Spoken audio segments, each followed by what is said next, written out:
మోడీ గారు చంద్రబాబు నాయుడు ఏ పని చెప్తే ఇవాళ నరేంద్ర మోడీ గారు ఆ పని చేస్తూ ఉన్నారు. ఇవాళ గోదావరి నది మీద మిగతా రాష్ట్రాల అభిప్రాయాలు తీసుకోకుండానే ఒక తెలంగాణ ఆంధ్రప్రదేశ్ అభిప్రాయాలు తీసుకొని తెలంగాణ తెలంగాణ నది వాటాలన్నీ కూడా ఇవాళ ఆంధ్రప్రదేశ్కు కట్టబెట్టే విధంగా ఇవాళ నరేంద్ర మోడీ వివరిస్తూ ఉన్నారు. తన ప్రభుత్వానికి మోడీ ప్రభుత్వాన్ని కాపాడటానికి ఇవాళ తెలంగాణ నీటి వాటాను ఇవాళ చంద్రబాబుకు దారదత్తం చేయడం కుట్ర అటు నరేంద్ర మోడీ చంద్రబాబు నాయుడు గారు చేస్తూ ఉంటే ఇవాళ మధ్యలో పావుగా ఇవాళ రేవంత్ రెడ్డి ఇవాళ వ్యవహరిస్తా ఉన్నాడు. దీనివల్ల తెలంగాణ నష్టపోతుంది. దీనికోసమే ఇవాళ రేవంత్ రెడ్డికి ఓట్లు వేస్తారని చెప్పి ఇవాళ ప్రశ్నిస్తా ఉన్నాం. ఇవాళ కాంగ్రెస్ పార్టీ ఎమ్మెల్యేలకు మంత్రులకు ఎవరికి సోయలేదు. తెలంగాణ హక్కులను కాపాడడానికి ఏ మంత్రి కూడా మాట్లాడకపోవడం చాలా దురదృష్టకరం. ఆ రోజు ఉమ్మడి రాష్ట్రంలోనైనా ఆంధ్రప్రదేశ్ ప్రభుత్వంలో తెలంగాణకు అన్యాయం జరిగితే కొంతమంది కాంగ్రెస్ పార్టీ ఎమ్మెల్యేలు మంత్రులు ఆ రోజు ప్రశ్నించే స్వభావం ఆ రోజు ఉండే. కానీ ఇప్పుడున్న ఎమ్మెల్యేలు మంత్రులు మాత్రం ఇవాళ రేవంత్ రెడ్డి ఏదంటే ఇవాళ ఎమ్మెల్యేలు కూడా అదే అంటారు. దీనివల్ల తెలంగాణ నష్టపోతుంది. కాబట్టి ఖచ్చితంగా విద్యార్థులందరినీ చైతన్యం చేస్తాం. ఈ బనకచెర్ల ప్రాజెక్టును అడ్డుకునే వరకు కూడా మేమందరం పోరాటం చేస్తాం. కాబట్టి ఈ పోరాటంలో అన్ని విద్యార్థి సంఘాలు పార్టీలకు అతీతంగా సంఘాలకు అతీతంగా మాతో కలిసి రావాలని చెప్పి ఈ సందర్భంగా అందరినీ ఇవాళ కోరుతా ఉన్నాం. ఉద్యోగస్తులకు సంబంధించి అయితే మనం ఇచ్చినటువంటి నోటిఫికేషన్లు ఆయన వచ్చిన తర్వాత పత్రాలు పంచి నేను ఇచ్చిన అని చెప్పేసి ముద్దాడేటువంటి పరిస్థితి కనపడుతున్నది రేవంత్ రెడ్డిది. అదొక రకమైనటువంటిది. ఫీజు రియంబర్స్మెంట్ కానివ్వండి, బెస్ట్ అవైలబుల్ స్కీమ్ కానివ్వండి, మిగతా విద్యకు సంబంధించినటువంటి అవకాశాల విషయంలో కానివ్వండి నీరు గారిపోతూ ఉన్నది. అది ప్రశ్నిస్తూనే నీళ్లకు సంబంధించినటువంటి ప్రధానమైనటువంటి చర్చ. ఒక్కసారి గనక అక్రమమైన ప్రాజెక్టులు కడితే అదే గోదావరి నది మీద ట్రిబ్యునల్ ఏర్పాటైన తర్వాత నువ్వు అక్రమంగా కట్టినా సక్రమంగా కట్టినా ఫస్ట్ కట్టబడినటువంటి ప్రాజెక్టులకు నీటి కేటాయింపులు చేస్తారు. ఇది జనరల్గా ఉండేటువంటి లాజిక్.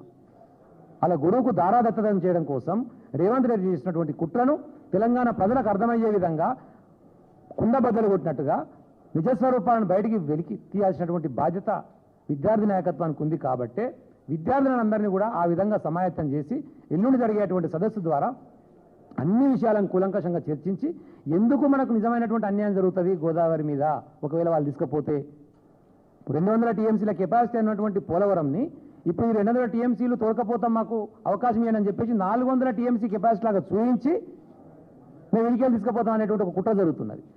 అంటే అది అక్రమమైన సక్రమమైన రేపు గోదావరి మీద ట్రిబ్యునల్ ఏర్పాటు కాగానే ముందు అక్కడ ఆల్రెడీ 200 టీఎంసీలకు సంబంధించినటువంటి ఏర్పాట్లు అయిపోయినాయి. కాబట్టి ఆ 200 టీఎంసీలు ఆంధ్రాకి కేటాయించని చెప్పేసి ట్రిబ్యునల్ కేటాయించే అవకాశం ఉంటుంది. అప్పుడు శాశ్వతంగా వాళ్ళకి హక్కుదారులు అవుతారు. అట్లా జరగొద్దు. కాబట్టి దాన్ని మనం వ్యతిరేకిస్తున్నాం. మంత్రులు మాట్లాడతలేరు. ముఖ్యమంత్రికి అయితే చదివే రాదు. బనకచెర్ల ప్రాజెక్టు బనకచెర్ల నిర్మాణాన్ని ఆపుతామంటారు. బనకచెర్ల ప్రాజెక్టు కాదురా నాయన, అది నిర్మాణం కాదురా నాయన. పోతిరెడ్డిపాడు మీద 18 కిలోమీటర్ల తర్వాత ఒక హెడ్ రెగ్యులేటర్ అంతే. ఈ గోదావరి నది తీసుకుపోయి దానికి లింకు చేస్తారు. ఎందుకంటే తెలియదు కాబట్టి అది ప్రాజెక్ట్ అనుకొని మేము ఆపి తీరుతాం అని మాట్లాడుతాం. కాబట్టి అవగాహన తెచ్చుకొని సోయికొచ్చి తెలంగాణ ప్రజలకు ఏది లాభం అవుతుందో దానికోసం మనం ఏమి చేయాలనో దాన్ని ఆలోచించి చేస్తే బాగుంటుంది. వీళ్ళందరూ కూడా కలిసి కుట్ర చేసి గోదావరి నది నీళ్లను బనకచెర్లకు మలుపుడు, అదేవిధంగా కృష్ణా నీళ్ళని ఇప్పటికే పోతిరెడ్డిపాడు హెడ్ రెగ్యులేటర్ సామర్థ్యం 80,000 క్యూసెక్లకు పెంచి ఇప్పటికే కృష్ణా నుంచి నీళ్లను నాన్ బేసిన్కు తరలించుకొని పోతున్నటువంటి తరుణంలో తెలంగాణ సమాజాన్ని జాగృతం చేయాలి, తెలంగాణ విద్యార్థి లోకాన్ని మరొకసారి కదిలించాలి, తట్టి వేపాలనేటటువంటి ఆలోచనతో తెలంగాణ వ్యాప్తంగా సుమారు 50 టీములు బీఆర్ఎస్ టీములు బయలుదేరి 16 యూనివర్సిటీలు, మిగతా 33 జిల్లాల్లో ఉన్నటువంటి అన్ని డిగ్రీ కళాశాలలు, ఇంజనీరింగ్ కళాశాలలు, మెడికల్ కాలేజీలు, అదేవిధంగా ఇంటర్మీడియట్ కాలేజీలు, పాలిటెక్నిక్ ఐటీఐ కాలేజీలు అన్ని కూడా తిరుగుతూ మన 19వ తేదీ నుండి విస్తృతంగా ప్రచారం చేస్తూ ఉన్నారు. తెలంగాణకు నీళ్ళల్లో ఎట్లయితే ఈ ప్రభుత్వం అన్యాయం చేస్తుందో అన్ని ప్రజలకు మీరు వివరించండి, మేము మీకు వివరిస్తున్నాం. ఎందుకంటే అందరం రైతు బిడ్డలమే. ముందు మనం అర్థం చేసుకుని మన ఇళ్లలో మన వ్యవసాయదారులకు చెప్పుకొని ప్రజానికానికి చెప్పుకొని మనం ఈ కుట్రను అరికట్టాలి, దీన్ని అడ్డుకోవాలనేటటువంటి విషయంలో మా బీఆర్ఎస్ శ్రేణులు పనిచేస్తూ ఉన్నాయి. దానికి కొనసాగింపుగా 26వ తేదీ నాడు ఉప్పల్ నియోజకవర్గంలోని మల్లాపూర్లో విఎంఆర్ గార్డెన్స్లో తెలంగాణ రాష్ట్ర విద్యార్థి సదస్సు జరుగుతుంది. మొదటి సెషన్ ప్రీ లంచ్ పెద్దల హరీష్ రావు గారు వారు ప్రసంగిస్తారు విద్యార్థులను ఉద్దేశించి.